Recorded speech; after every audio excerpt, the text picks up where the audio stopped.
بیوی کی سہیلی روتے ہوئے آئی اور کہنے لگی کہ میرا شوہر مجھے اس لیے چھوڑ رہا ہے کیونکہ میں اس کو اولاد کی خوشی نہیں دے سکی، حالانکہ وہ خود اولاد پیدا نہیں کر سکتا۔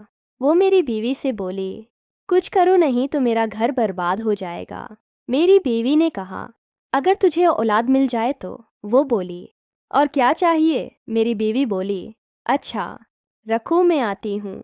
بیوی میرے پاس آئی اور بولی، میری سہیلی آ رہی ہے، اس کی ہاں میں ہاں ملا کر اسے بھیجنا۔ میں نے کہا، ٹھیک ہے میں تیار ہوں۔ جیسے ہی وہ آئی میں نے اس سے اندر بلا لیا۔ کچھ دن بعد وہ آئی اور بولی، میں امید سے ہوں تم نے میرا گھر بچا لیا، آپ کا شکریہ۔ میں بولا، ایسے نہیں، ایک بار مجھے بھی سکون دو پھر۔ زاہد کی زندگی سکون اور محبت سے بھری ہوئی تھی۔ اس کی بیوی رباب نہ صرف ایک نیک دل عورت تھی بلکہ دوسروں کا خیال رکھنے والی بھی تھی۔ رباب کے دل میں دوسروں کے لیے ہمدردی ہمیشہ رہتی تھی، اس لیے جب اس کی پرانی سہیلی سمرین ایک دن آنکھوں میں آنسو بھرے ان کے گھر آئی تو رباب کا دل تڑپ اٹھا۔ سمرین کی حالت بہت خراب تھی، آنکھیں سوجی ہوئیں، چہرہ زرد تھا اور زبان پر بس ایک ہی جملہ بار بار دہرا رہی تھی، میرا گھر ٹوٹنے والا ہے رباب، میرا شوہر مجھے طلاق دینے پر تلا ہوا ہے۔ رباب نے اسے سہارا دیا، پانی پلایا اور پیار سے پوچھا، آخر ایسا کیا ہوا ہے کہ نوبت یہاں تک پہنچ گئی ہے؟ سمرین نے لرزتی ہوئی آواز میں بتایا کہ شادی کے کئی سال گزرنے کے باوجود اسے اولاد کی خوشی نصیب نہیں ہوئی۔ شوہر اور سسرال والے ہر وقت تانے دیتے ہیں، آخر کار شوہر نے یہ فیصلہ کر لیا ہے کہ وہ دوسری شادی کرے گا اور سمرین کو طلاق دے دے گا۔ سمرین کی آنکھوں سے آنسو تھمنے کا نام ہی نہیں لے رہے تھے۔ یہ سن کر رباب خود بھی اداس ہو گئی۔ وہ جانتی تھی کہ سمرین نے اپنی شادی کے لیے کتنی قربانیاں دی ہیں۔ اس نے زاہد کی طرف دیکھا جو خاموشی سے یہ سب سن رہا تھا۔ زاہد ایک حساس دل رکھنے والا انسان تھا، وہ ہمیشہ دوسروں کے دکھ درد کو اپنا درد سمجھ کر مدد کرنے کی کوشش کرتا۔ رباب نے گہری سانس لی اور آہستہ سے کہا، سمرین بہن تم فکر نہ کرو، اللہ اپنے بندوں کو کبھی مایوس نہیں کرتا، ہم تمہارا گھر بکھرنے نہیں دیں گے۔ سمرین نے سوالیہ نظروں سے ان دونوں کو دیکھا، اس کے دل میں ایک کمزور سی امید جاگی مگر ساتھ ہی مایوسی بھی تھی۔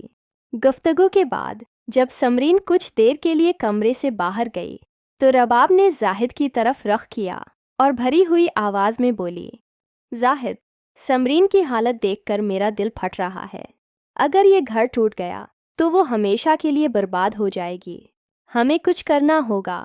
زاہد نے رباب کی آنکھوں میں دیکھا اور کہا، میں تمہاری بات سمجھ رہا ہوں لیکن ہمیں سوچ سمجھ کر قدم اٹھانا ہوگا، کسی کا گھر بچانا آسان کام نہیں۔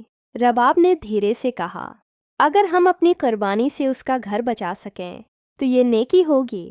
میں چاہتی ہوں کہ تم سمرین کو وہ خوشی دلاؤ جو اس کے نصیب میں نہیں آئی، وہ خوشی جو ایک عورت کے لیے سب سے بڑی طاقت ہوتی ہے۔ زاہد چونک گیا اور سمجھ گیا کہ رباب کس طرف اشارہ کر رہی ہے۔ لمحہ بھر کو اس کے دل میں طوفان سا اٹھا، مگر پھر اس نے رباب کے چہرے پر وہ خلوص دیکھا جو کسی فرشتے کی طرح جگمگا رہا تھا۔ وہ جان گیا کہ رباب اپنی سہیلی کی خاطر اپنی ذات کی قربانی بھی دینے کو تیار ہے۔ زاہد نے گہری سانس لی اور بولا، رباب تمہاری بات آسان نہیں ہے، لیکن اگر تمہارا یقین ہے کہ اس طرح اس کا گھر بچ سکتا ہے تو میں تمہاری رضا کے بغیر کچھ نہیں کروں گا۔ رباب نے ہمت بھرے لہجے میں کہا، ہاں زاہد، میں اپنی سہیلی کے لیے یہ فیصلہ کر چکی ہوں۔ یوں ایک مشکل اور کٹھن فیصلہ ہوا۔ دن گزرتے گئے اور قدرت نے اپنا کرشمہ دکھایا۔